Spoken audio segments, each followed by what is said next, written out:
요한계시록 12장 17절에 용이 여자에게 분노하여 돌아가서 누구한테요? 여자의? 남은 자손. 네, 남은 자손. 하나님의 계명을 지키며 예수의 증거를 가진 자로 더불어 싸우려고 모래 위에 섰더라. 그러니까 여러분, 이 용은 분명히 사단이죠, 그죠? 예, 사단이에요. 이 사단이 누구에게요? 남은 자손. 남은 자손에게. 그러니까 남은 자손은 분명히 특징이 있습니까? 네, 남은 자손의 특징. 자, 우리 여러분들은 다 남은 자손이라고 생각하세요? 아멘. 네. 아멘. 이제 아멘 하셨어요? 네. 아멘을 하셨으면은 그 아멘 하신 대로 뭐 해야 돼? 예, 실천이 더 중요합니다. 근데 이스라엘 민족들은 민족들은 모세를 통하여 하나님의 음성을 들었잖아요. 통해서. 근데 그때는 항상 한다고 그랬어. 우리가 지키겠나이다. 아멘 했단 말이죠. 그런데 말뿐이고 뒤에 가서는 그 일을 안 했습니다. 네. 자, 그러니까 그러면은 이 용이 실천이 없는 사람들에게 겉은 남은 자손이라고 하지만 내적으로는 남은 자손 아니면 분노하겠어요, 안 하겠어요? 안 해. 분노를 안 해. 왜냐하면 쟤는 남은 자손이라 말만 하지 여전히 내 손아귀에 있다고 생각하는 거예요. 왜냐하면 사단이 뭐를 지배하는 거예요?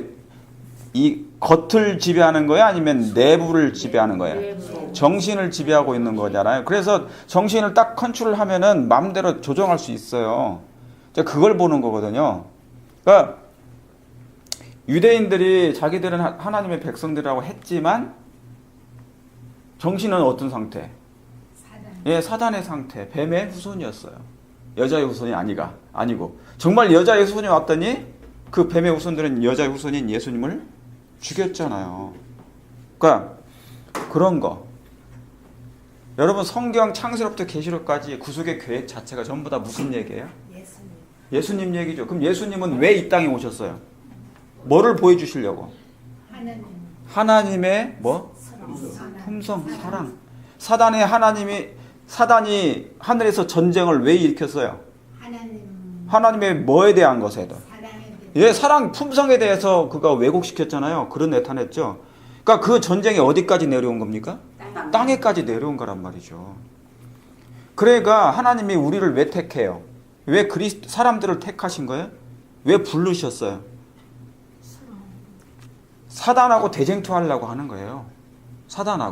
사단이 말하는 것하고 하나님의 백성들이 가지고 있는 것하고 분명히 뭐하다는 거예요? 예, 대조가 된다는 것이죠. 품성에 있어서. 그러니까 여러분 이 품성은 모든 게 다 포함돼요. 그냥 사랑합니다 형제님 그거 이상으로 정말 포함이 돼요. 예를 들어서 우리가 안식일날 제가 여러 번 말씀드렸지만 안식일날 교회 와서 우리가 거룩하고 정말 순결하고 하나님께 찬양 드리죠. 예. 그런데 그보다 더 중요한 생활이 언제예요? 안식일 하루보다 더 중요한 생활이 언제? 다른 날. 그렇죠. 에브리데이. 식스데이. 그죠? 그러니까 하나님은 우리의 구원이 원래 안식일은 구원 받은 사람이 들어오는 거예요. 그러니까 6일 동안 6일 동안 속에 하나님과의 관계 속에 젖어 있는 사람이 안식일 날 젖어 들어오는 거죠. 그렇잖아요. 그러니까 품성의 결과가 안식일이에요. 예수님의 은혜로 품성의 결과가 안식일로 들어온단 말이죠. 그런데 만약에 사단이 지금 이 용이 분노하는 사람이 누구예요? 그런 사람이에요. 남은 자손인데 그 남은 자손이 뭐가? 내적인 걸 얘기하는 거예요. 품성이. 말, 행동, 모든 것, everything 다 포함돼요. 하나님의 외모를 보지 않으시고. 그렇죠. 이중생활 하면 안 돼. 이중생활. 옛날에 제가 아는 어느 분도 이중생활을 하세요. 네. 우리도 100%는 안 본다니까. 처가를 뭡니까? 무슨 처가라고 그래? 그러니까 이중 생활이라 하면 뭐 여기에서 포괄적으로 뭐 결혼을 그러니까 예를 들어서 그 안타까운 일이지만 아무튼 아내를 떠나서 다른 생활을 했잖아요, 그죠? 그러니까 다른 여자를 만나가지고 이중 생활을 한단 말이죠. 예. 그러니까 가지고 그런 생활. 예? 그러니까 그런데 떠나니까 본처의 자식은 별로 사랑이 없더라고. 남자가 여자를 다른 사람 만나니까요, 본처에 대한 사랑이 별로 없어요. 본처 자식에 대한. 예? 그러니까 왜냐하면 눈에 뵈는 게 이제 더 다른 것이 보이니까. 네. 이것은 제가 실제 경험해서 압니다. 집안에. 남자의 사랑은 하나라고 그러잖아요. 예, 그렇지. 실제 경험했다는 것은 뭐 제가 경험한 게 아니라 집안. 예, 집안이. 예, 아버님께서 이건 그런 말씀이 아니고. 예, 그래서 그런 거란 말이죠. 근데 지금 잘못하면 많은 그리스도인들이 이런 이중 생활을 할 수가 있어요, 없어요? 하죠. 예, 할 수 있어요. 근데 그 이중 생활을 하는 것을 우리가 지금은 쉽게 은혜 기간 동안에는 뭐 다 회개하면 용서가 되죠. 그죠? 근데 용서가 되는데 나중에는 어떻게 돼야 돼요? 만약 예수님 재림 직전에 예수님이 데리고 오시는 것은 어떻게 오시는 건데? 뭐 때문에 오시는 건데요? 우리의 품성 구원을 위해서 오시는데 예. 그렇게 이중생활하는 사람은 그날 하나는 데려감을 당하죠. 하나는 데려감을 당하죠. 그럼 왜 데려가시는 거예요? 하나님 그 사람은 나를 위해서 하나님의 백성이니까. 백성이니까. 할 수가 없으니까. 하나는 열심히 믿지 예. 않으니까 부부간에도 다시 말하면 자, 예수님이 이 땅에 오셨어요. 왜 오셨느냐? 이 땅에 전부 다 사단의 형상을 가지고 있어. 죄로. 예. 그죠? 다 사단한테 넘어갔고 사단의 품성을 다 가지고 있어요. 이 상태는 안 돼. 그래서 예수님이 뭐냐면 이 땅에 그냥 내가 새로 창조하겠다. 그래서 샘플로 오셨어요. 모범 보이처럼. 나처럼 다시 창조함을 받으라고. 그래서 예수님을 믿고 바라보는 사람들은 이제 뭡니까? 다시 뭡니까? 예수님의 형상으로 다시 뭐예요? 창조하셔요. 인침을 다시 찍어요. 다시 말하면 영적인 생산을 다시 한단 말이죠. 창조를. 무슨 말인지 아시겠죠? 그래서 예수님과 같은 사람만이 데려가는 거예요. 이게. 왜냐하면 천사들이나 우주 거민들은 전부 다 누구를 닮았어요? 하나님. 예, 하나님의 품성을 닮았잖아요. 하나님의 사랑을 닮았어요. 이 땅에서 하고 있는 모든 습관, 버릇들은 하늘에 맞아요, 안 맞아요? 조화되지 않아요. 그러니까 예수님이 근데 이 땅에서는 그 누구도 본받을 수 없는데 딱 한 분이 그래서 하나님이 이 땅에 오신 거예요. 사람은 취하시고 우리처럼 오셔서 하늘의 정신을 그대로 아버지의 정신을 보여주셨어요. 그게 남은 자손이에요. 그러니까 그 남은 자손, 그런 정신의 남은 자손이었을 때 사단이 분노한단 말이죠. 자, 이게 굉장히 중요한 말씀이에요. 우리가 흔히 알지만 잘못하면 안식일교인들의 지금 바로 어디로 돌아가냐면 back to 애굽, back to 이든. 정말 에덴으로 가야 되는데 정신이 다시 어디로 갈 수 있어요? 애굽으로 갈 수 있단 말이죠. 예. 오늘 이와 같은 말씀 우리가 한번 나눠보자고요. 그래서 진짜 하나님께서 남은 자손인가? 하나님께서 원하시는 남은 자손이 내 생애 속에서 이루어지는가? 6일 동안에 그것이 이루어지고 그 다음에 안식일 날 구원을 예수님이 나를 이제 뭐예요? 그분을 만나는 거잖아요. 그죠? 예, 마치 어디에서 하늘 예루살렘 금도성 예루살렘에서 그분을 만나는 상봉하는 그런 관계를 이제 얘기하는 거니까요. 자, 누가복음 2장 보세요. 누가복음 2장. 누가복음 2장.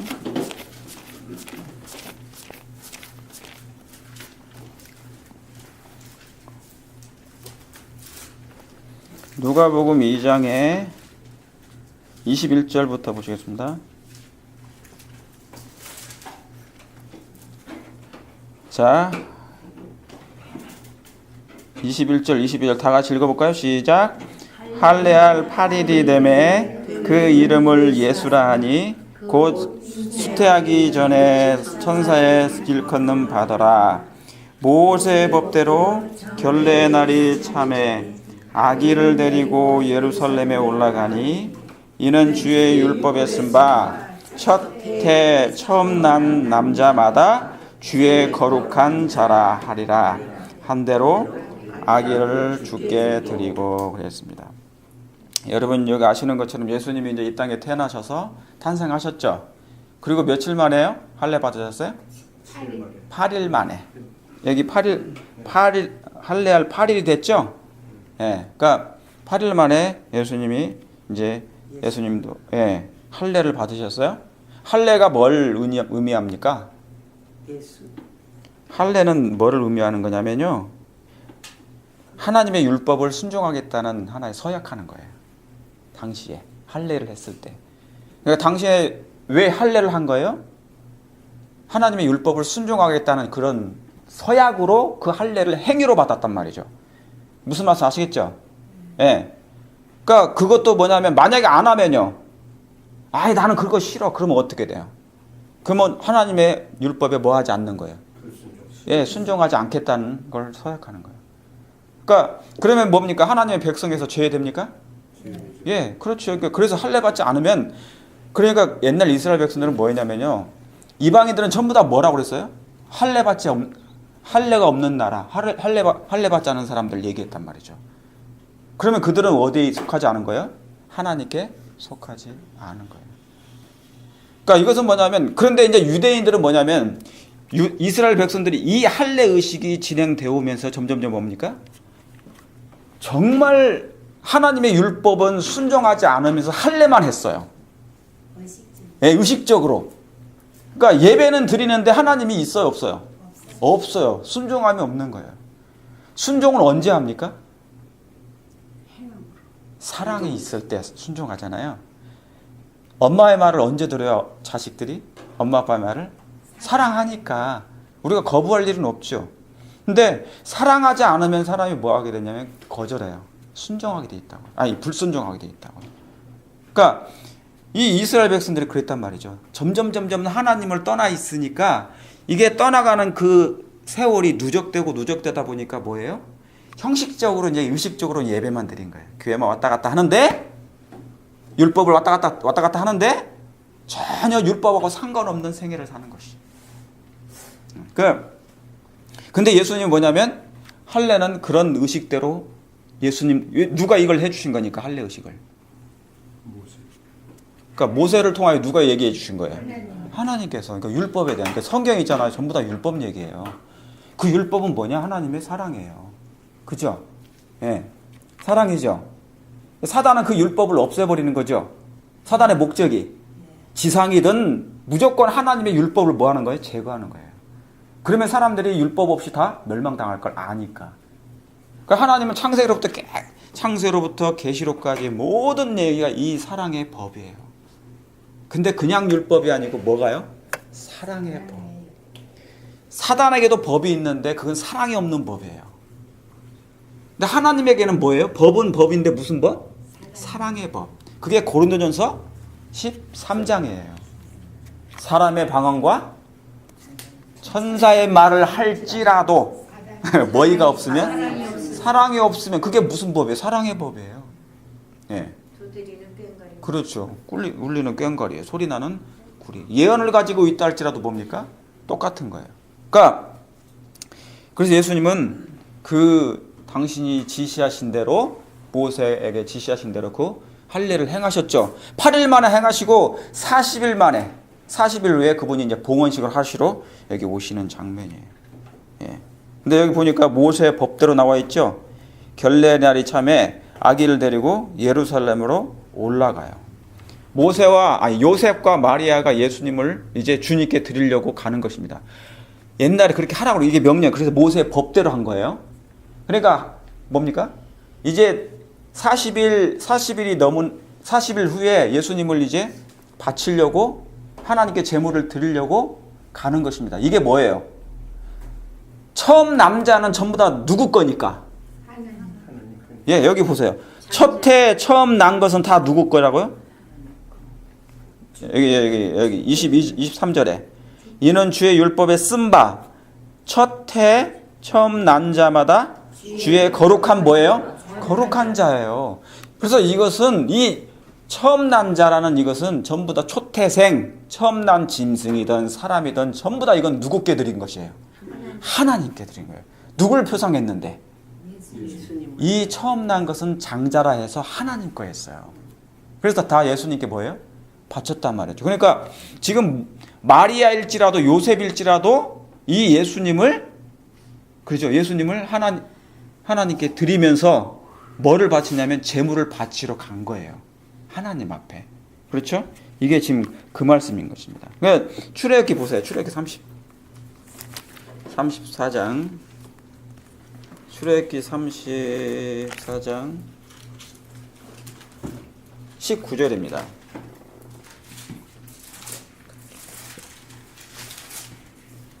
출애굽기 34장 19절에 창세기 출애굽기 19절에 다 읽어볼까요? 시작. 무릇 초태생은 다 내 것이며 무릇 내 가축의 수컷 처음 난 우양도 다 그러하며 그랬죠. 그러니까 처음 난 것은 전부 다 누구 거라고요? 하나님 거예요. 자, 여러분이 예수님을 개인의 구주로 영접했어요. 그렇죠? 예수님을 개인의 구주로 영접해서 내가 죄로부터 구원받고를 원하는 사람들은 이제 예수님 안에서 그분을 개인의 구주로 영접하고 뭐를 받아요? 침례를 받죠. 그렇죠? 침례를 받을 때 그게 다시 뭐 하는 거와 똑같은 거냐면 물속에서 나의 옛사람을 장사 지내고 지금 거듭 다시 태어나는 거잖아요. 그러니까 태어나는 것도 이것도 뭡니까? 처음 난 자에 속하는 거예요. 무슨 말씀 아시겠습니까? 처음 난 것은 다 누구 거니까? 하나님 거니까. 이걸 장자라 그래요. 그러니까 우리가 집사님이, 장로님이, 모든 영혼들이 지금 예수님 믿고 침례를 받는 순간 다시 태어나는 거예요. 새로운 피조물로. 그게 뭐예요? 초태생. 처음 난 것. 처음 난 것은 전부 다 하나님 것입니다.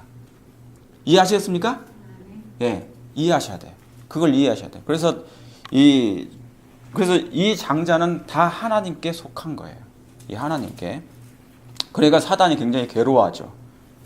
자기의 자식이 있는데, 예, 이제 하나님의 자녀로 이제 신분이 바뀌어 버리니까. 그래서 초태생은 다 내 것이라 그랬어요. 그랬죠? 예. 거기 또 보세요.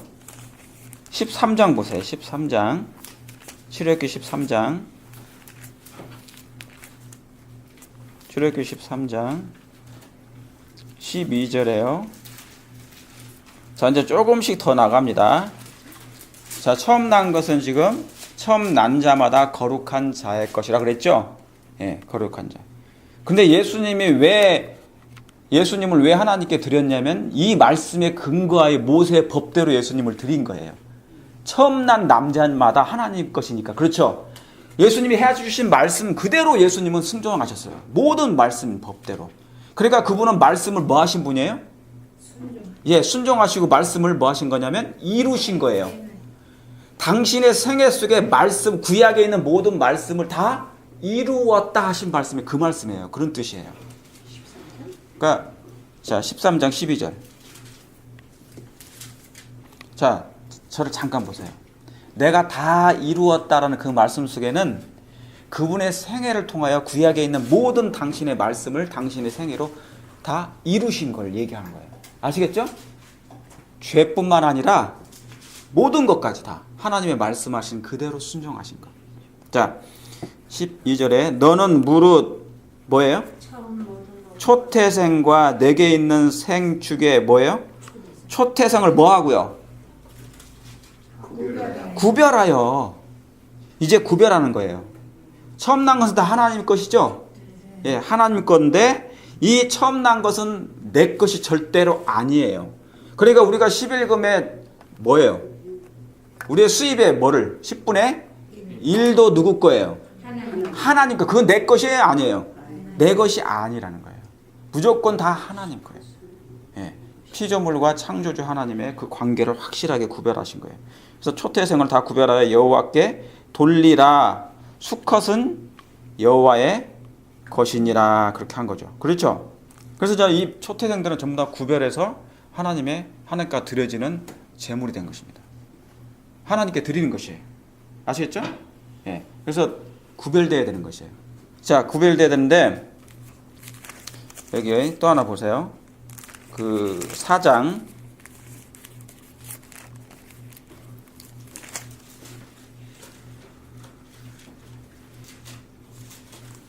예. 4장 22절.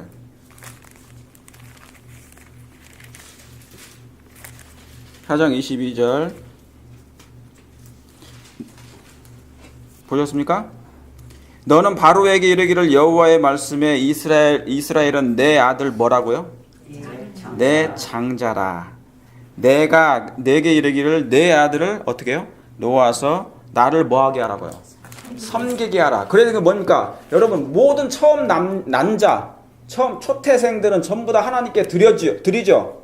이건 누구 거니까? 하나님 거니까. 그래서 뭡니까? 그 하나님께 난 사람 전부 다 하나님께 드려서 그들은 하나님을 뭐 하는 거예요? 섬기는 거예요. 이스라엘 백성을 애굽에 있었잖아요. 이스라엘 백성들이. 그래서 하나님께서 이스라엘 백성을 뭡니까? 애굽에서 나오게 하셨죠. 출애굽하게 하셨죠.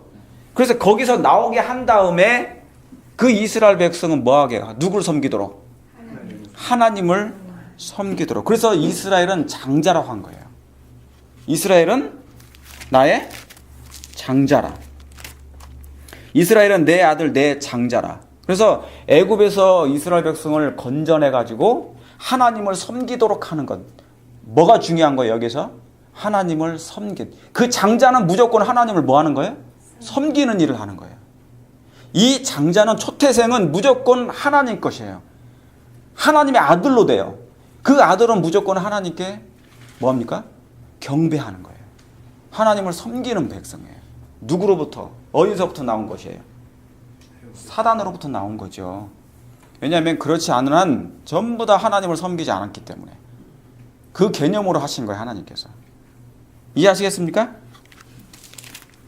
예, 그래서 초태생을 이제 처음 난 그 남자마다 하나님께 드렸습니다. 그래서 그런데 예수님은 아시는 것처럼 제가 아까 말씀드렸기에 40일 만에 예수님께 봉헌된 거. 하나님께 봉헌을 하신 거예요. 그리고 할례를 받으셨어요. 율법에 순종하는 것을 이렇게 순종하겠다는 거 서약으로. 그래서 제물을 드린 것입니다. 이 제물은 그러면 어떻게 돼요? 흠이 있어야 되나요? 없어야 되나요? 흠이 없어야 돼요.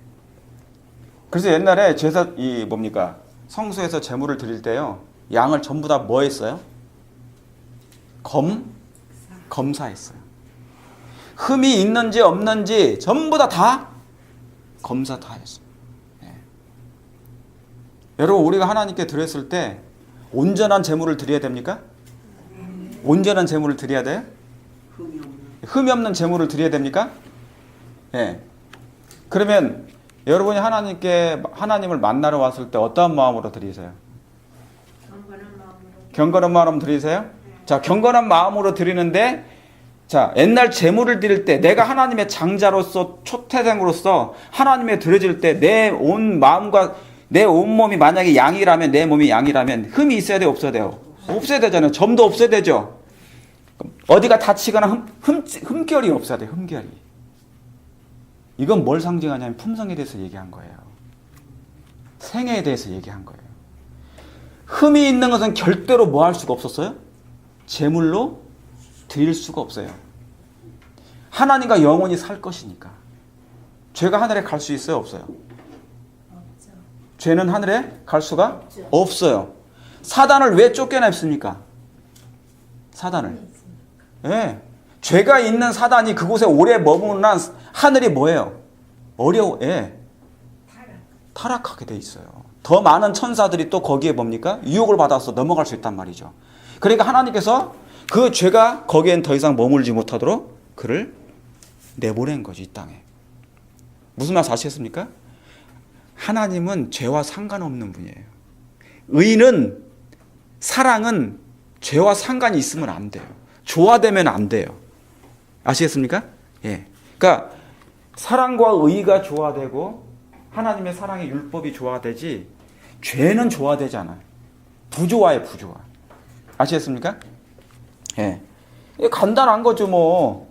그래서 남편이 바람 폈다. 그럼 어떻게 남편하고 살아요? 불신이 믿을 수 있어요, 없어요? 못 믿어요. 믿을 수가 없어요. 이미 뭐가 깨져버린 거예요? 사랑이 깨졌고 신뢰가 깨져버린 거예요. 이게 굉장히 믿음이라는 게 굉장히 중요한 거예요. 믿음이요. 우리가 예수님을 믿죠. 믿는데 만약에 내가 다른 신을 쫓아가면 그 믿음이 어떻게 되는 거예요? 깨지는 거예요, 이게. 똑같아요. 우리 인간 생활하고 하나님과 우리가 관계가 똑같아요. 그러니까 신뢰 문제고 사랑이 깨지는 거예요. 그러니까 성경에 그래서 이혼서가 나오는 거거든요. 자, 이 재물에는 분명히 뭐가 없어야 된다? 흠과 점이 없어야 된다. 그러니까 여러분, 예수님이 지금 빨리 오시길 원하십니까? 원하죠. 그런데 이 상태로 오시면 돼요, 안 돼요? 지금 우리의 재물은 어떤 재물이에요? 흠이 많아. 점이 많아. 여기 점쟁이가 막 점점 많이 생기고 있잖아요, 그죠? 흠이 많아. 우리의 겉사람은 후패돼도 뭐느냐? 속사람은 날로 뭐하도다? 새로워져야 되는데 이 새롭게 해주시는 분은 누구신데? 예, 성령님, 예수님, 그리스도의 능력, 성령 하나님의 능력. 여러분 그분의 능력을 의지하십니까? 그러니까 흠이 많아도 나오죠. 그분께서 그러니까 흠이 많죠. 자, 매일의 인간은 뭐를 만들어내는 기계라고 했어요? 죄를 만들어내는 기계일 불과해요. 인간이 최고 잘하는 게 뭐예요? 죄 짓는 거.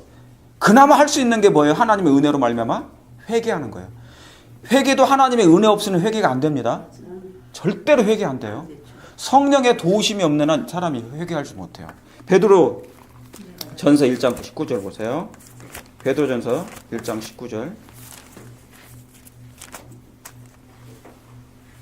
베드로 전서 1장 19절에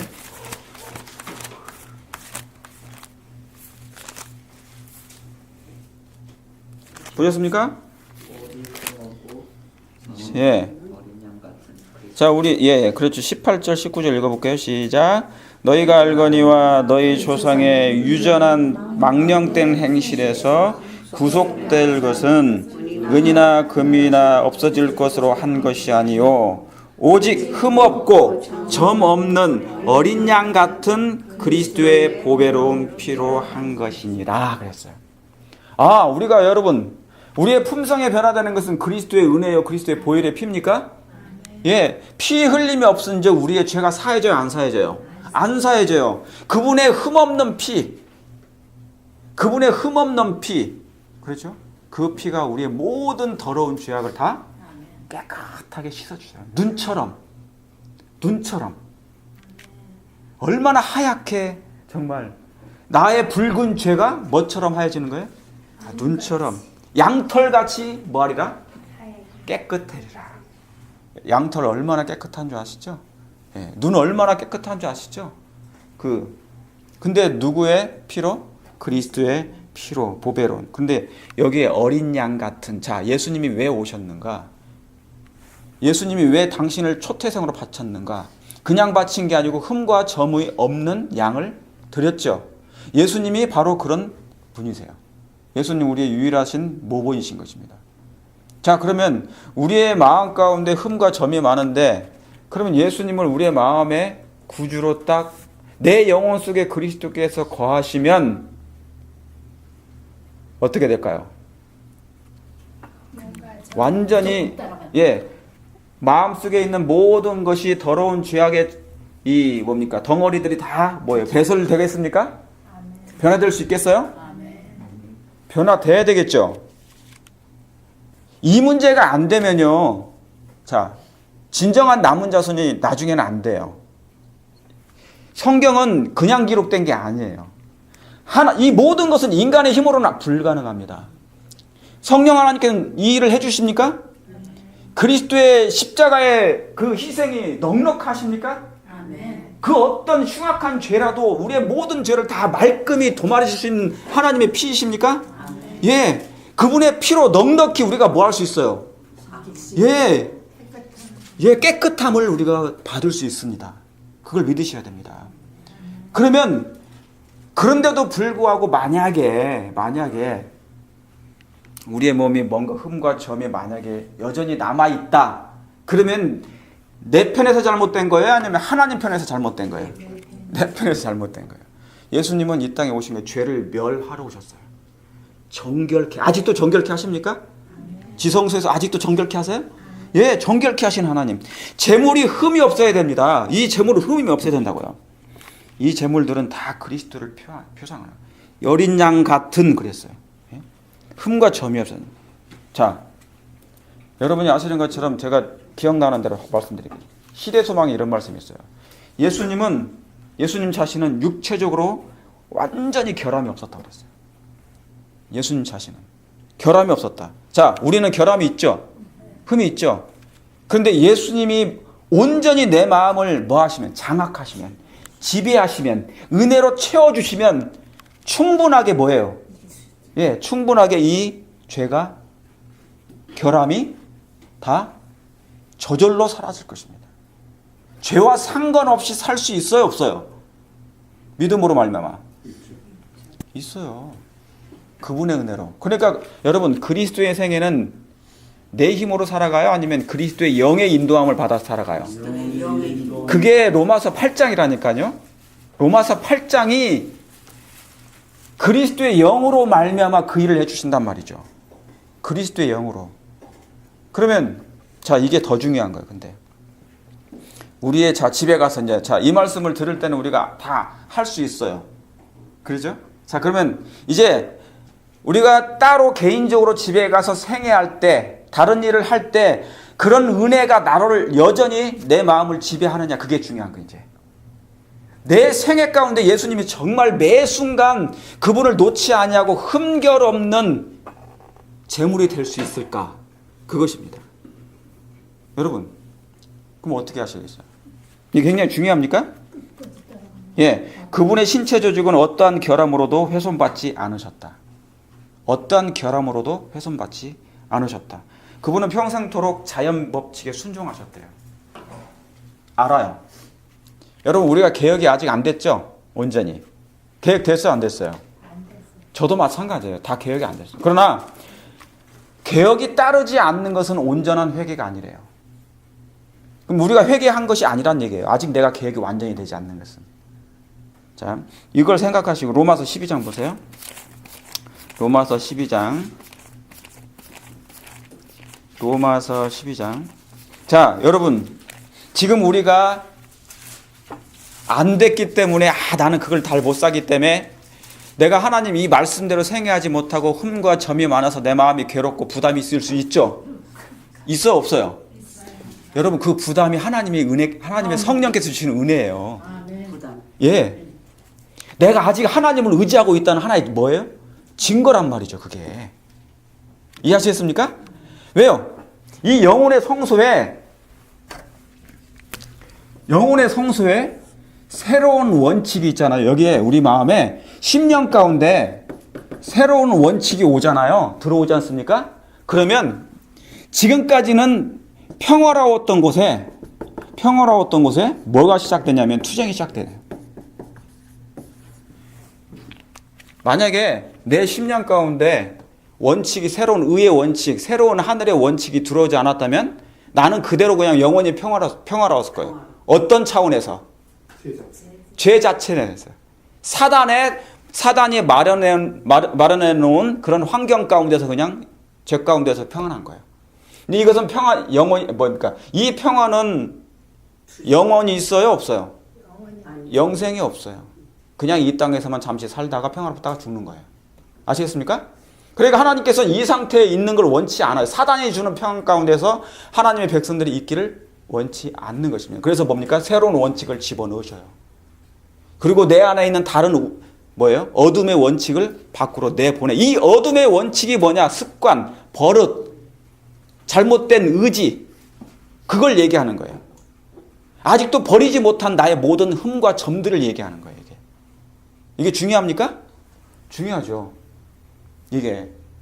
그러면 만약에 내 마음에 항상 말씀을 보거나 이런 말씀을 보면 내 마음에 부담이 돼.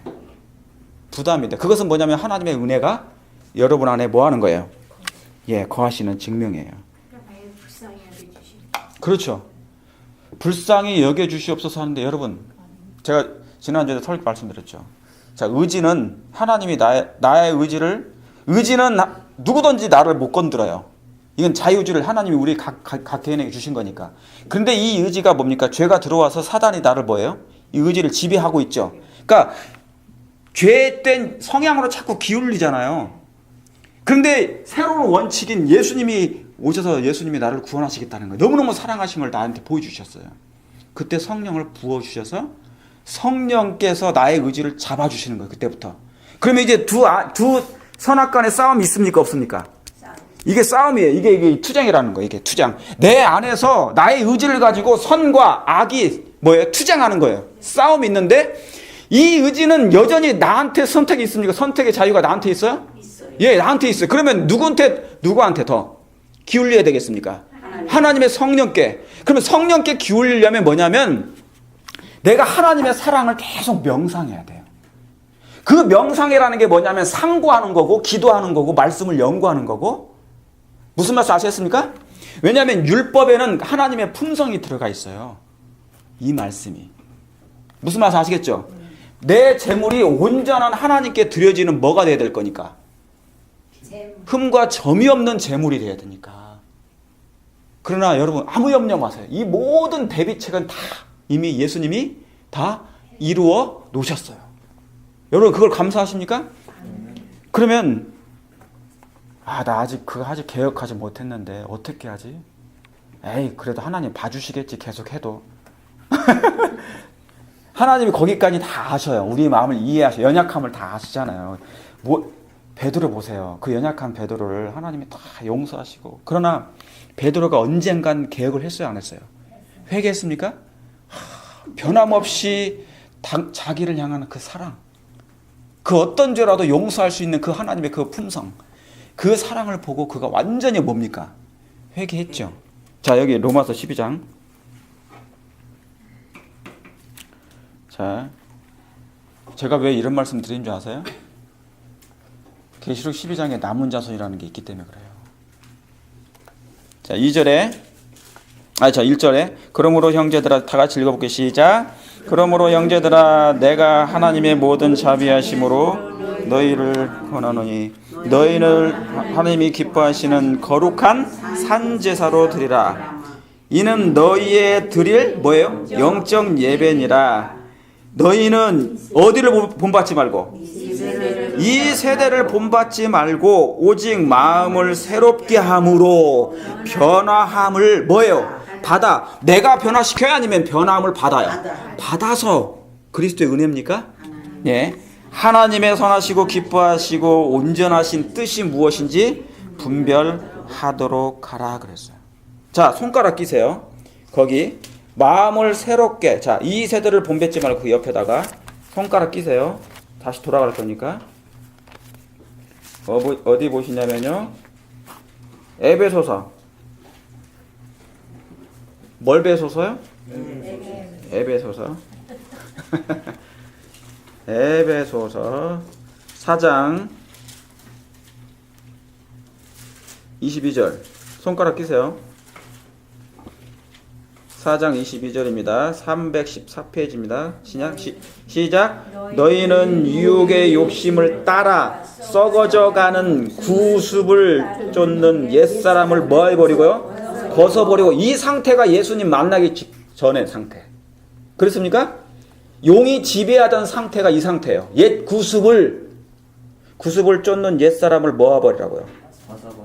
예, 벗어버리고. 자, 여러분. 썩어져가는 구습을 쫓는 옛사람을 벗어버리고 오직 뭘로요? 심령으로 새롭게 되어. 아까 비슷한 말씀입니까? 로마서에 있는 말씀? 비교해보세요. 너희는 이 세대를 뭐하지 말고 본받지 말고. 같은 말씀이죠? 저기 썩어져가는 구습을 쫓는 옛사람을 모아버리고 벗어버리고. 그렇죠? 같은 말씀. 이 세대를 본받지 말고 오직 마음을 뭐하고요? 새롭게 함으로 변화를 받죠. 에베소서는 뭐라고 써 있어요? 오직 심령으로 새롭게 되어 하나님을 뭐해라? 따라 의와 진리와 거룩함으로 지시함을 받은 뭐를 입으라? 새 사람을 입으라. 여러분, 어린 양이 어디로 인도함을 따라가길 원하십니까? 그 백성은 분명히 남은 자손인가요? 계시록 14장이에요. 어린 양 같은 품성, 어린 양 같은 행동. 그러면 뭡니까? 우리의 의지는 사단이 그동안 지배해 왔어요. 그래서 구습이 있습니까? 없습니까? 있어요. 옛날에 막 좋아했던 거 쫓는 게 있어요? 없어요? 있다니까요. 저도 다 있어요. 목사들도 다 있어요. 근데 있잖아요. 굳은 살도 이게 철봉을 하지 않습니까? 철봉을 처음에는 맨살에다가 철봉을 하면 처음에 나중에 굳어지죠. 점점점 아파지면서 굳어지다가 또 갑자기 멈추면 운동을 안 하면 어떻게 돼요? 철봉을 하면. 이 굳은 것이 다시 없어지게 돼요. 영원히 굳어지지 않습니다. 그러니까 여러분 우리의 신앙도 뭐냐면 처음에는 굳었다가 나중에는 부드러졌다가 나중에 또 뭡니까? 이게 계속 왔다 갔다 할 수 있어요. 처음에는 썰물이었다가 나중에는 밀물일 수 있습니까? 있죠. 그러니까 뭐예요? 여기 이 말씀이 그래서 있는 거예요. 오직 심령으로 새롭게 되어 하나님을 따라 계속 하나님을 따라가야 돼요. 하나님을 여러분 기독교인이 전 세계 몇 퍼센트인지 모르지만은 지금 그 사람들은 전부 다 뭘 받기를 원해? 부자 법관이 왜 왔어요 예수님께? 구원, 저기도 구원. 예. 부자 법관이 왜 예수님께 왔어요? 구원은 어떻게? 영생을 얻을까 하여. 세상에 온 땅에 사람들 치고 영생 받기 싫어하는 사람 없어요. 그래서 오직 하면 무슨 교까지 생긴 거예요? 영생교. 영생교. 영생교. 우리 교회는 보통 교회가 아니다. 그냥 교회가 아니다. 무슨 교회? 영생. 아, 우리는 구원파 정도는 무섭다 그래. 구원보다 더 중요한 거 영생교. 그런데 사람을 다 잡아먹잖아요. 그 영생교의 교주가. 예? 자, 근데 하나님을 따라 이게 얼마나 중요한 말씀. 자, 다시 12장 보세요. 로마서 12장. 너희는 이 세대를 본받지 말고 오직 마음으로 새롭게 함을 받아 함으로 변화를 받아. 여러분, 이 변화를 받는 기간이 짧을까요? 아니면 계속돼야 될까요? 이게 평생이라는 거예요. 여러분 진리의 빛이 유 선생님께 지금 빛이 임했어요. 진리라는 빛이 이 기별이 지금 임했단 말이에요. 이 빛이 임했으면 이제 뭐냐면 하나님께서 내게 주신 성령께서 계속 지금 빛이 안 보이는 것처럼 성령이 안 보이세요. 그러나 어디에 타치한다고요? 마음에 계속 우리 양심에 타치하세요. 내가 너를 데려가고 싶으니 하늘에 나처럼 좀 이렇게, 그러나 내가 데려가기 전에 먼저 망가진 곳이 있으니까 그걸 고치겠다 하시는 거예요. 성령께서는 근데 동일한 창조주 하나님이기 때문에 그분이 우리를 다시 뭡니까? 새롭게 창조하실 수 있죠. 어디를요? 마음을. 네. 그런 다음에 내가 데려가겠다. 왜냐하면 하늘에 다시는 뭡니까? 사단 같은 사람이 생기면 돼요, 안 돼요? 안 되기 때문에 그러는 것이죠. 이해하시겠습니까? 자, 그러면 여러분 예수님의 은혜와 예수님의 그리스도의 의로 내가 다 이루었다. 그 선언으로 여러분은 구원은 다 뭡니까? 믿는 자들은 모든 사람들이 다 구원을 받을 수 있어요, 없어요? 있죠. 그 믿는 자들이 한순간만 믿는 것이 아니라 어느 때까지? 내가 죽을 때까지. 죽는 그 순간까지 그리스도의 의를 붙잡아야 돼요, 안 잡아야 돼요? 그리스도의 의는 나를 완전한 사람으로 해줘요. 그걸 믿으십니까? 아멘. 그리스도의 사랑은 내 마음 가운데 원래는 율법이 없었지만 율법이 완전히 새겨진 사람으로 보여주시는 거예요. 간주해 주시는 거예요. 그걸 믿으십니까? 예. 그러면 나를 그렇게 용서해 주시고 구원해 주셨는데 하나님, 저 이 땅이 아무리 좋아도 저는 아깝지 않다고. 다 버려도 하늘 가는 게 더 중요하잖아요. 예수님 만나는 게 더 중요하죠. 예? 그러면 예수님이 왜 지체하십니까? 빨리 데려오셔야 되는데 왜 지체하시는 거예요? 나 때문에. 우리 때문에. 뭐가 덜? 준비가 덜 됐어요. 다 변하지가 안 됐어요. 네. 여러분이 집을 처음에 사잖아요. 근데 집 지어진 거 말고 새 집을 짓고 들어갈 때 제가 머리 깎는 그 아주머니가 이제 집을 사셨는데 이분은 옛날에 땅 사놓은 데다가 당신이 새로운 집을 샀대요. 혼자 사는 거, 이장이 사는 거 멋지게 살고 싶다고 막 죽을 때까지 자기는 그냥 편하게 살고 싶고 그냥 의리번쩍한 그런 왕궁 같은 집에서 예, 왕궁 같은 집에서 살고 싶다고 하시면서 하는 얘기가 50만 불짜리 집을 지은 거예요. 혼자 사시는데 이분이 여자분인데요. 한국 분이에요. 그 넓은 땅에서 50만 불짜리를 집을 지었어요. 왕궁 같아. 근데 여러분, 이 집에 살기 위해서는 바로 들어가면 삽니까? 아니에요. 아니죠. 집을 다 하나씩 다 기초를 다듬고 벽을 쌓고 그러죠? 지붕을 세우고 그러죠? 안에 칸을 막고 다 하잖아. 벽을 만들고. 그런데도 불구하고 컴플레인이 얼마나 많은지. 들어가서 보니까 이것도 마음에 안 들고 저것도 마음에 안 들고 그래서 나중에 수까지 했대요. 예? 살고 들어가서 막상 들어가서 보니까 저희가 뭐가 잘못됐다고 그러고 막 그래서 나중에 이제 소송을 걸었다는 거예요. 최근에. 예. 근데 이분이 이제 대단한 분인데 여러분, 사람이 그 집에 살기 위해서는 집이 완전하게 지어야 됩니까? 정말 그렇죠? 인간이 내가 내 집에 살기 위해서라도 내가 보기에 그래도 어느 정도 완벽했을 때 들어가서 살 마음이 있는 거잖아요. 그런 것처럼 하나님께서 우리를 데려가실 때 정말 흠과 점이 없는 상태. 이해하시겠습니까? 예수님이 재림하시는 때가 뭐냐면 이제 네가 하늘 가서 살 때 너무 불편함이 없겠다. 뭐에 있어서?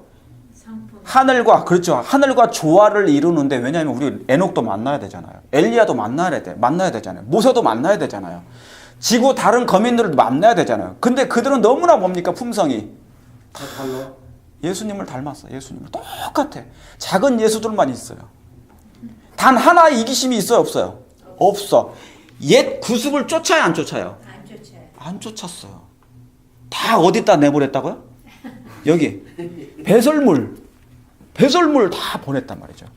그런데 배설물을 했는데 이미 다시 주워가지고 다시 이걸 어떻게 하면 돼야 안 돼요? 자, 보세요. 계시록 21장. 계시록 21장 보세요. 21장.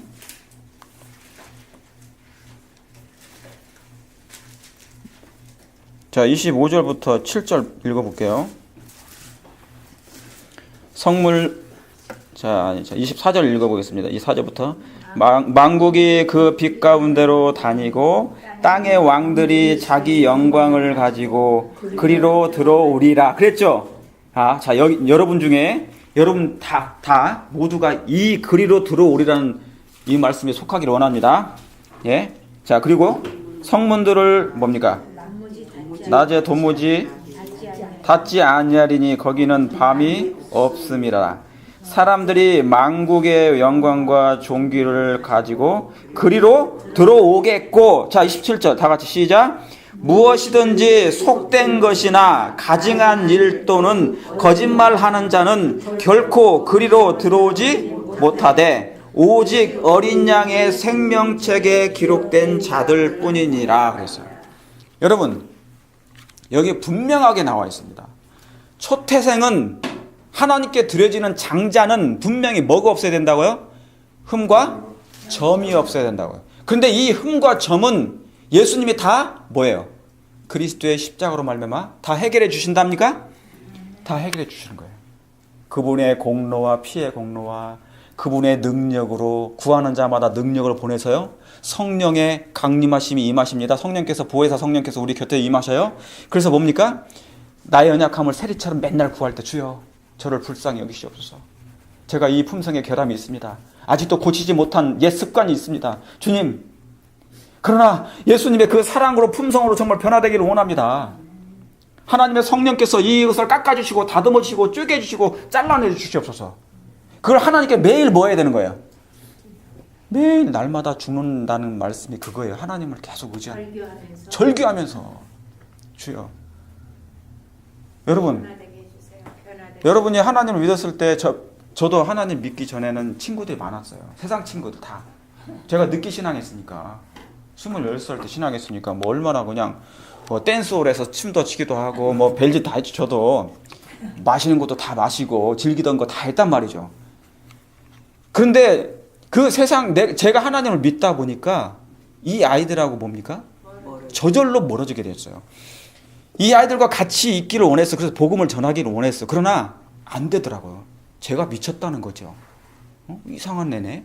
그 좋던 뭣도 안 먹고 다 싫어하니까. 그러니까 완전히 뭡니까?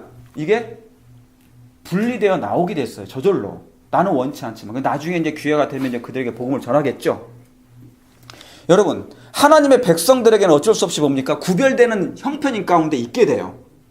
초태생은 내가 너희를 뭐 한다? 아까? 구별돼요. 내가 너희를 구별하여 건져냈단 말이죠. 예? 구별이라는 거 뭐냐면 생각과 생각도 구별되고 말하는 사용하는 것도 말씨도 구별되고 행동하는 것도 다 구별돼야 안 돼요. 구별돼야 합니까? 안 됩니까? 왜요? 그러니까 무리 안에서. 그렇죠. 매 생애가 우리의 시민권은 하늘에 있고 나는 하늘 가서 예수님과 영원히 살 사람들이에요. 그러면 뭡니까?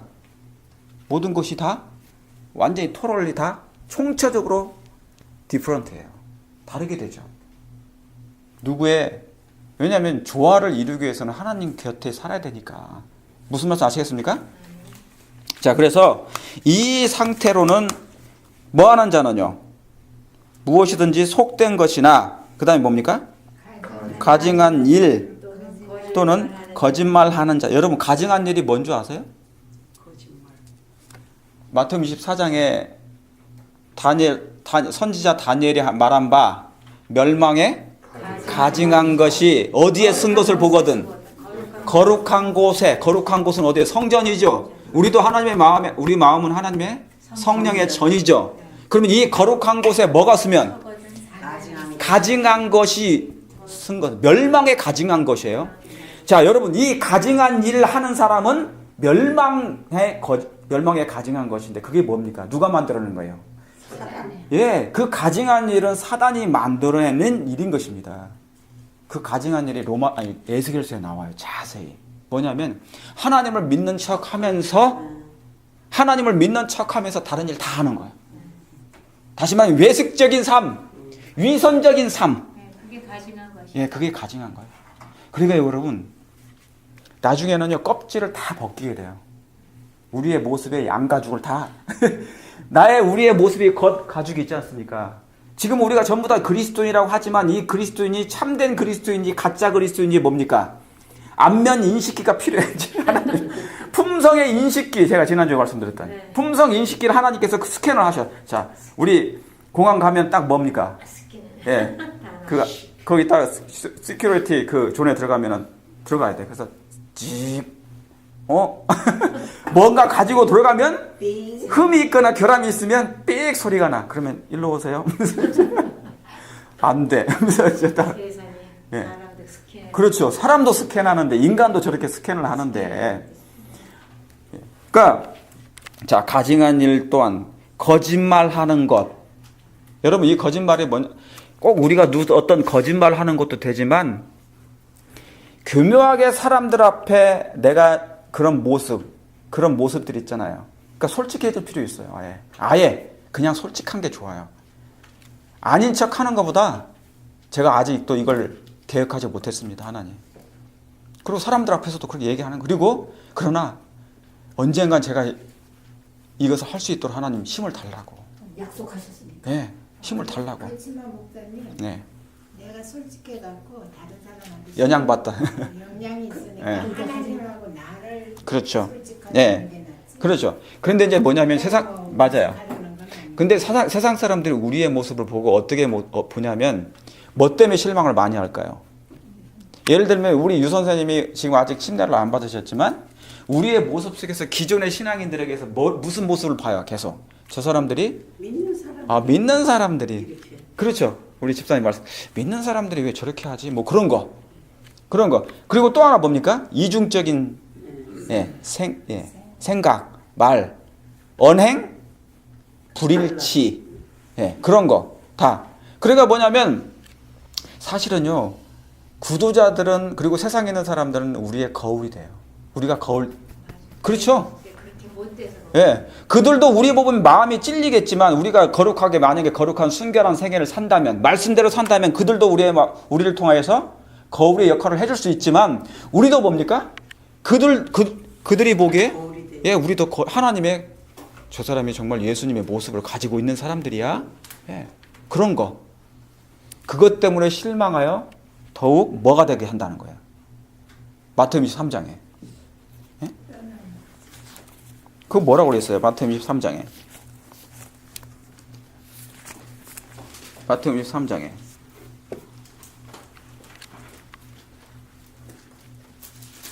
23장 15절. 바리새인들이나 그 당시에 제사장들이나 랍비들이 전부 다 뭐 했어요? 그들은 정말 외적으로는 정말 완벽했습니까? 예. 정말 완벽한 철저한 계명을 지키고 막 이렇게 의식을 지키고 그랬죠. 결례 의식 지키면서 15절 뭐라고 써 있습니까? 화 있을 진저 외식하는 서기관들과 바리새인들이여 너희는 뭐예요? 교인 하나를 얻기 위하여 바다와 육지를 두루 다니다가 생기면 너희보다 뭐예요? 배나 지옥 자식이 되게 하는도다. 왜 그래요? 자, 그들을 구원했어요. 그런데 그렇죠. 자기의 생애가 변화되지 않는 걸 보고 그대로 따라 살 수 있어요? 없어요? 하죠. 그러다가 뭡니까? 나중에 실망해서 나가는 경우도 있어요? 없어요? 있지요. 그러니까 이런 경우, 그러니까 옛날 유대인들의 지도자들은 다 그렇게 그런 생애를, 외식적인 생애를 살았어요. 제가 우리 지난주에 지금은 또 낮아져가지고 이제 다 그래요. 예. 지난주에 우리 베드로가 어떻게 한 거 알죠? 베드로가 그가 회개했잖아요. 그리고 성령도 받잖아요.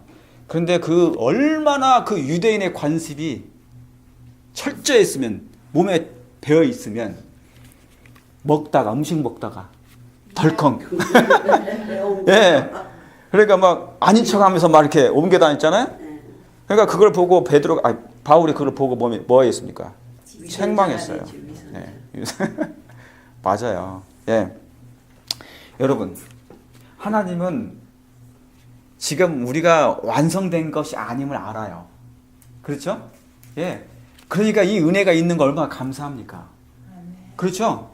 그러나 예수님을 매일 매순간 조금씩 성화의 단계 속에서 조금씩 스텝 투 크라이스트, 한 발짝 그분의 말씀대로 우리가 뭐예요? 주여, 나의 부족함이 있습니다. 저도 맨날 회개해요. 회개할 것이 맨날 생겨. 품성의 결함이 있어요. 그러니까 하나님께 뭡니까? 처절하게 하나님께 기도한다고요. 베드로처럼 말 뱉어놓고 회개해. 그럼 목사님 이게 얘기 나오는데 네. 저는 회개를 안 해요. 그래요? 왜냐? 잘못해서 조금 이제 떠가 돼서 나는 이래요. 네. 이렇게 되지. 잘못했습니다고 또 하는 그런 적이는 또 그렇죠. 예. 그러니까 하나님께서 하는 일에 예.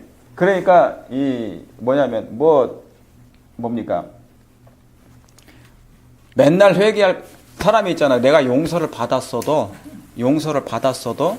죄인으로서 매일 하나님께 감사합니까? 아멘. 나 같은 죄인을 하나님이 이렇게 구원해 주신 거? 아멘. 감사합니다. 내 죄는 아무리 내가 뭐 해도 내 스스로는 아무것도 감당할 수 없는데 저 바다 밑속까지 하나님이 없애주시고, 그죠? 밟아주시고 너무너무 감사하죠. 나 같은 사람을. 그럼에도 불구하고 그 은혜가 감사해서 아직도 내가 하나님께 그 은혜를 갚지 못한 여러 가지 빚진 자의 마음이 있어요. 빚진 자의 마음이 있습니까? 없습니까? 있어요. 하나님께 좀 더 기쁨을 드리고, 예수님의 생애는 어떠셨다고 그래요? 항상 아버지를 기쁘게 하는 생애를 사셨다고 그래요. 그분의 생애가. 그랬죠? 그분의 마음의 율법에 있는 있으셨기 때문에 항상 기쁘게 계세요. 그런 죄인의 모습이 우리 항상, 그러니까 바리새인을 구원하시겠습니까? 세리를 구원하시겠습니까? 거기 누가복음 18장에 나와 있는 바리새인은 막 기도하고 나는 이렇게 하고, 아니면 세리는 뭡니까? 가슴을 항상 쳤대 안 쳤대? 쳤어. 그리고 형제가 아직도 품성에 뭐가 부족함이 있어요. 그러면 그것에 대해서 우리가 같이 기도해줘요. 내 기도할 때, 주여. 다니엘이 있잖아. 어떻게 기도한 줄 아시죠? 9장에 다니엘은 흠과 점이 있는 사람이에요? 없는 사람이에요? 죄인인데도 불구하고 흠과 점이 없었어요. 그럼에도 불구하고 그 죄를, 이스라엘 백성들의 죄였지만 자기의 죄처럼 기도했다고 그랬어요. 그게 필요합니까? 자, 데살로니가 전서 5장.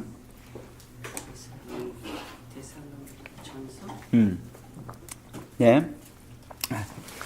데살로니가 전서 5장. 제가 이제 좀 있어 끝나겠습니다. 거의. 5장 23절. 평강의 하나님, 네. 친히 평강 시작. 평강에 하나님이 친히 너희로 온전히 거룩하게 하시고 또 너희 온 영과 혼과 몸이 우리 주 예수 그리스도에 뭐 하실 때? 강림하실 때 뭐 없이요? 흠 없이 보존하기를 원하시느니라. 여기에 이 말씀이 다 나와 있는 거예요. 그렇죠? 초태생은 제물을 드릴 때는 우리의 몸을 흠과 점이 없는 걸 드리는 거예요. 이미 예수님께서 믿는 자들에게 믿는 순간 믿는 사람들은 하나님께서 그렇게 해주시겠다고 약속해 주셨습니까? 성령을 계속 우리 안에 그리스도의 능력이 성령의 능력이 역사하세요. 계속 역사하세요.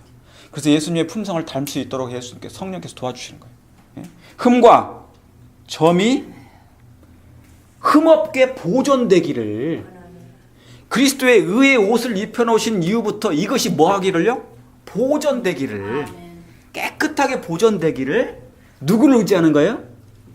그리스도의 능력을 의지하는 거예요. 그러니까 여러분 이 세 가지가 중요한 영만 있으면 안 돼. 영만 보존되면 안 돼. 혼만 보존되면 안 돼요. 뭐까지? 몸까지. 예. 영과 혼과 몸이 함께 보존되어야 되는 것입니다. 여러분 그래서 재림 때 하나님의 품성을 그래서 재림 전에 바로 재림하시지 아니하고 조사 심판이 그래서 필요한 거예요. 뭐를 검사하려고요? 품성을 검사하는 기간이에요. 이 품성을 검사하는 그 기간은 뭐냐면 하나님이 나를 더 구원되게 하시려고. 무슨 말씀 아시겠습니까? 완벽하게 하나님이 우리를 구원하시려고 사단으로부터. 왜냐하면 사단이 그때까지 살아있잖아요. 예수님 직전까지 예수님 재림 직전까지 사단은 끊임없이 우리를 뭡니까? 흠을 만들어내요. 죄를 범하게 유혹한단 말이죠. 그러니까 사단이 눈을 새빨갛게 눈뜨고 살아있는 한 우리는 예수님을 뭐예요? 의지하고 그분을 놓지 말아야 된단 말이죠. 이해하시겠습니까? 이게 너무 중요해요. 그래서 이 말씀이 마태복음 22장 보고 오늘 제가 마치겠습니다. 마태복음 22장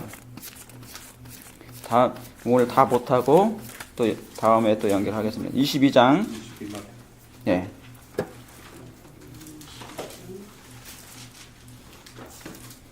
22장 보셨습니까? 네. 자 10절 11절 시작. 종들이 길에 나가 악한 자나 자 22장 10절 찾으셨습니까? 예, 시작. 종들이 길에 나가 악한 자나 선한 자나 만나는 대로 모두 데려오니 혼인 자리에 손이 가득한지라. 임금이 손을 보러 들어올세 거기서 예복 입지 않은 한 사람을 보고 가로되 친구여 어찌하여 예복을 입지 않고 여기 들어왔느냐 하니 저가 유구무원이라. 자 나중에 사단도 유구무원이 한다고 그랬어요. 악한 천사들도 할 말이 없다고 그랬어요. 이분이 있으나 할 말이 없어요. 왜냐하면 하나님께서 그들을 다 뭐예요? 모든 은혜와 모든 구원의 기별과 모든 종들을 다 보내셔서 마지막 기별을 다 보냈어요. 그리고 뭡니까? 정결케 하신다고 그랬어요. 다 성령께서 그 일을 도와주신다고 그랬어요. 여러분 우리가 원하는 만큼 하나님은 더 우리를 더 구원하기를 원하십니까? 우리가 원하는 것만큼 하나님은 우리의 마음속에 하나님의 형상이 사랑하는 품성으로 변화되기를 원하십니까? 그러니까 지금 보이지 않는 성령께서 여러분 마음을 계속 뭐 하세요? 터치해 주세요. 내가 너와 함께 살고 싶다고. 나를 떠나지 말 것이니라. 내가 너의 마음속에 들어가서 특별한 일을 할 것이라고 작업하겠다고 그 일을 해주시는 건 말이죠. 예? 그래서 이 예복을 뭐예요? 끝까지 예복을 단장할 수 있도록 예복으로. 이 예복이 뭔데? 품성. 예. 품성. 그래서 마지막에 예수님 재림 직전에 뭐 한다고요? 이걸 품성을 준비될 수 있도록. 그런데 목사님 이 혼인잔 잔치에 참가하고 싶어서 왔는데 이 사람에도 네. 불구하고 왜 결박해서 내쫓았죠? 그래도 아울러서 이렇게 좀 어떻게 챙겨야 네. 되지 않았을까요? 그러니까 은혜의 기간 동안에 다 주시는 거예요. 네, 은혜. 근데 나중에 이제 유다처럼 뭡니까? 끝까지 더 이상 그 사랑 가운데 들어오지를 않아요. 사단처럼, 누스벨처럼. 하나님의 그러니까 지금 말씀하신 게 오는 게요. 세상에서 우리를 어떤 때는 그 사랑을 갖다가 어떤 때는 냉정해야 됩니다. 그러니까 보세요. 사랑을 붙여가지고 일을 그것도 얘기하고 그러더라고요. 어떤 때는 진짜 네. 냉정해야 됩니다. 이게요. 세상의 사람들이 그걸 오해하는 거예요. 지금 유 선생님 질문하셨던 것처럼 아, 예수님이 그러면 끝까지 다 포옹하시지 왜 안 하시냐고. 지금 그 기간이 은혜 기간이에요. 자, 이 지구상에 살아있는 사람들 중에 단 한 사람도 빼놓지 않냐고 그 은혜 가운데 다 들어가게 돼 있어요. 그리고 복음을 다 듣게 될 것입니다. 그리고 그들의 마음 가운데 혹시 복음을 못 들을지라도 양심적으로 뭡니까? 그들의 양심에 성령을 통해 역사하실 거예요. 무슨 말 아시겠죠? 그러니까 하나님께 원망할 수 없도록 돼 있어요. 나중에. 유구무원이라는 게 뭐냐면 하나님이 안 하신 게 없어요. 인류를 위하여. 구석구석에 있는 그 모든 영혼들에게, 흑암 가운데 있는 영혼들에게 하나님의 그 사랑의 빛이 다 증거될 거예요. 그러니까 뭐냐면 1월 시험령이 와도요. 자, 이제 끝냅니다. 1월 시험령이 와도 바로 시험령이 되어가지고 막 사람들 갖다가 막 뭡니까? 그 환란 가운데 있게 해서 사람들을 핍박하고 박해하고 막 죽이지 않아요. 감옥 집어넣게. 충분히 시간을 주신대 그랬어요. 사람들이 자, 뭐냐면 이제 선악간에 분별할 수 있도록. 무슨 말 아시겠습니까? 1월 시험령의 법안이 내리죠. 그러면 이제 뭡니까? 그 법에 이제 경배해야 돼요. 다시 말하면 1월날 예배를 해야 된단 말입니다. 1월 시험령 1월날은 무조건 쉬어서 다른 거 하지 말라 한단 말이죠. 그러면 어떻게 돼요? 그리고 사랑이 많은 것 같아요. 그러면 이제 뭐냐면 그대로 심판하면 안 되잖아요. 그래서 모든 사람들에게 진리를 깨달을 수 있는 기회를 주신대요. 하나님께서 진리를 받아들일 수 있는 은혜의 시간을 계속 주시는 거예요. 집사님을 통해서 주실 수도 있고요. 이제 성령께서 막 역사하시거든요. 그때. 그러면 그때 사람들이 이제 결정할 시간을 주세요. 다 누구를요? 회개하고 예수님께 그분의 은혜를 받을 수 있는 그 기회를 믿지 않는 사람들까지도 다 허락하셔요. 그때까지. 그래서 어떤 사람은 이제 운명이 결정되겠죠. 끝까지 예수님을 거절하는 사람은 어떻게 합니까? 예수님 원하는데 이 품 안에 빨리 들어오라 요청하고 초청장을 보내는데 이 초청장에 그들이 거부했을 때 하나님은 더 이상 어떻게 해요? 자유우주를 하나님이 주셨는데 억지로 할 수가 없잖아요. 구원을. 그렇죠? 하늘나라도 억지로 들어가면 안 되잖아요. 그 사람이 힘들어하니까. 그러니까 하나님이 모든 사람들에게 기회를 주시다. 선택하도록.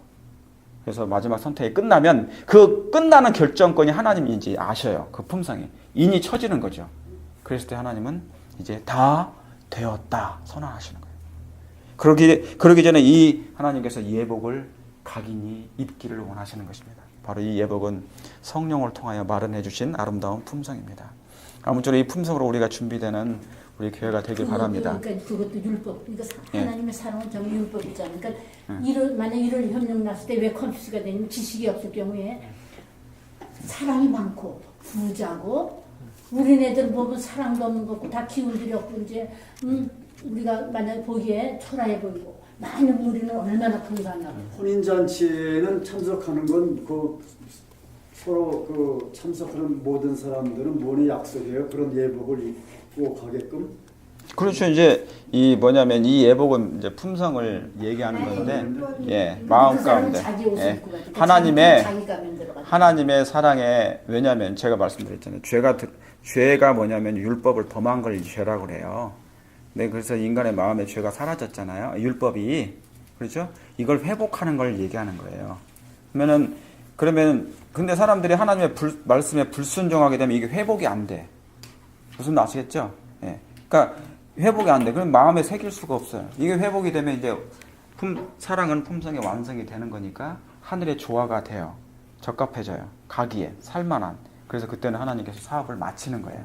그러니까 그 사업을 마치기 위해서 하나님이 이 오랜 역사를 끌고 계시는 것입니다. 아무쪼록 여기에 있는 이 예복이 정말 품성이니까 정말 온전한 제물이 되어 흠과 점이 없는 초태생들이 정말 됐으면 좋겠습니다. 예, 그렇게 되길 우리 기도하죠. 예.